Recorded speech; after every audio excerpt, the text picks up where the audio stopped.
Hi there. It's Victoria McCooey from Victoria McCooey Coaching and victoriamccooey.com.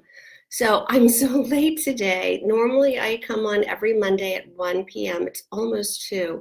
So I apologize if you were waiting for me and thought I wasn't coming on, but one of my clients had an emergency and she really needed to talk through a lot of options and figure out what to do in the scenario she found herself in. So my clients will always come first above whatever I have going on, above, my own marketing or whatever. I mean, certainly my clients' issues always come first. So that's why I'm so late today. But I hope that you're all here, and thank you for joining me. Thanks for popping on. This is a completely private place. I will never say your name. So when this recording gets played over and over, you'll be anonymous. If you do want to reach out to me and you don't want to be seen here in the comments, you can always private message me, or you can email me at victoriamccooey.com. I'm going to put that in the post. So today, I always ask people from my community to write in and tell me what co-parenting struggles they're having. And, most of the people I work with are in toxic marriages or contentious divorces with a narcissistic husband. My community is women. So their husbands are controlling, abusive, and abuse, can be many things. It doesn't mean always physical abuse. It can be emotional abuse, psychological abuse, financial abuse, verbal abuse, sexual abuse. Any of those are marital abuse, and not okay. So it's hard to leave one of these people, right? It's really hard. I mean, as hard as it is to be married to them, they make it even harder to divorce them because, you're shattering their ego. I mean, that's what narcissists fear most. They fear abandonment. And when you leave them, even if they're the ones who initiate the divorce, I see this over and over, they will still punish you for leaving them. It makes no sense. As horrible as they are to you while you're going through it, they're all at the same time mad at you for leaving. So it's like when you take a piece of Scotch tape and you tear it and it goes forever and ever and ever and ever and ever in opposite directions. That's what it's like. They're pushing you away, but at the same time, they're mad that you're leaving. It's like, we don't understand because we're not wired that way. I mean, we don't have this personality disorder, but this is how they think, that you have to be punished for leaving them, no matter what they've done to you. And nothing's ever your fault. So, hi, so glad to see you here. So this is why it becomes so difficult when you're divorcing a toxic personality like this. So I was at an event on Saturday, and hi there. I'm not going to say your name because I never say anyone's name, but you were there with me, where I was with my coach. And yes, of course I have a coach. What kind of coach wouldn't have their own coach? I mean, I believe in the coaching process, or I wouldn't be having this career, right? So yes, I met with my coach and a lot of other women, and it just reminded me of how important it is to have community. And so these are all women who are doing not exactly what I do, but building their own businesses. Many of them are also coaches, different types of coaches.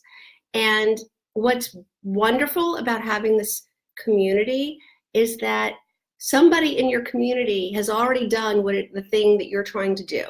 They've done it. They might have done it wrong, different ways, several times, until they figured out the right way. So when you get all these people together to explain to you what works and what doesn't, best practices, like, I cracked the code on this. This is the way this works best. If you do it this way, how much time does that save you? How much agony does that save you?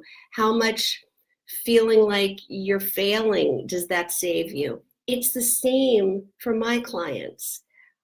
I've been through a horrific divorce from a very toxic narcissist, and so have all of the women I've coached. So I've seen not only my own, but I've lived through all of these other similar situations with all of my clients.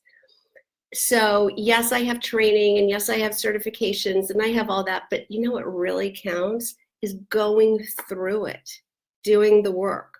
So when my clients come to me, I can draw off of all of the experiences of all these people whose divorces I've lived through, or toxic marriages I've tried to help them get out of, or at least set boundaries toward.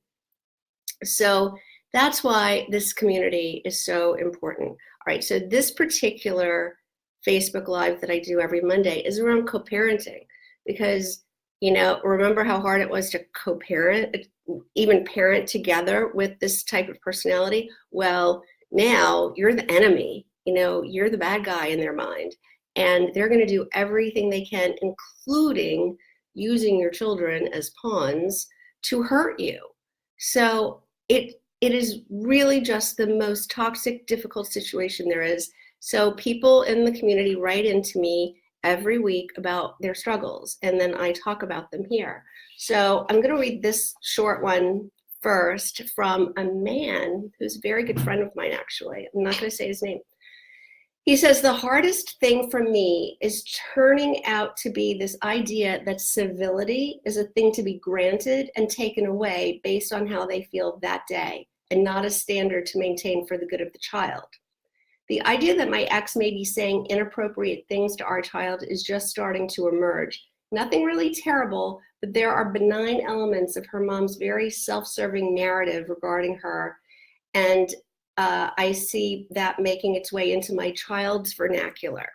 For instance, Amazon was under my name. When it came time to get our own accounts, I gave her the funds to get her own account and money to get all of the daughter's movies. Yet the daughter tells him this weekend, I didn't want to share my accounts anymore, and that's why she didn't have all of her movies at her mom's house. Okay, yep. I see this all the time. He's the man and the person paying the support. In my own case, it was, you know, I was getting child support, and it was, I gave your mother money for that, even things that he was supposed to pay. They will tell your child a distorted version of what is the actual truth. First of all, the children should not be privy to any of this. I mean, of course, it depends on the age of the child, but the money is between adults. Normal people would not want to engage their children in these discussions about who pays for what, the stress of trying to get the money from one person to the other, all that. Normal people leave their children out of these conversations, but not the narcissist, right? He uses that to badmouth you, to turn the children against you, to try to alienate them from you. You know, it's a free-for-all. There are no boundaries with them. So what do you do? What's my advice here? What do you do? In my own case, this was my go-to. I would say, you know, well, that's actually not true. This is what's going on. And they would say, well, Dad says this and you say that. So which is it? And when they were old enough, I would say, well, one of us is not telling you the truth, and it's up to you to figure out who that is. I would not say your dad is lying. I would say, well, this is actually what the truth is. So without saying your dad is the liar, you put it on them. You have to figure that out. You know, mine were teenagers. This is what I say. That's what Dad says. You have to figure out who's telling you the truth. Can't be both of us. Two different stories. Well, when they start realizing that you're not just going to bash the other parent and it's up to them. They start realizing their patterns of behaviors. And that's why I always say, make your home the safe place.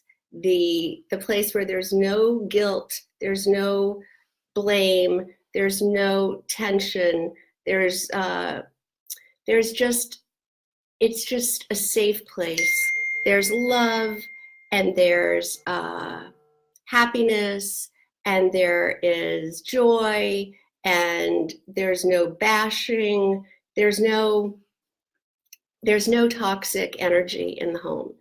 Sooner or later, they're going to figure out dad's home, in my poor friend's case, mom's home, is mean and ugly and uncomfortable and stressful. And I hate always hearing her bash dad, and or in other cases, I hate hearing him bash mom. They're going to want to gravitate to the place that feels healthy and safe. And guess what? They're going to realize they go hand in hand. The bashing, the lying, the not telling the whole truth or some version of the truth, they'll get it. They'll get it. It's so hard to be patient, though, to get to the point where they get it. And, you know, I think I tell the story all the time about how I always took the high road. I tried never to bash their dad. They were very loyal. I had 3 boys who were very loyal to their dad.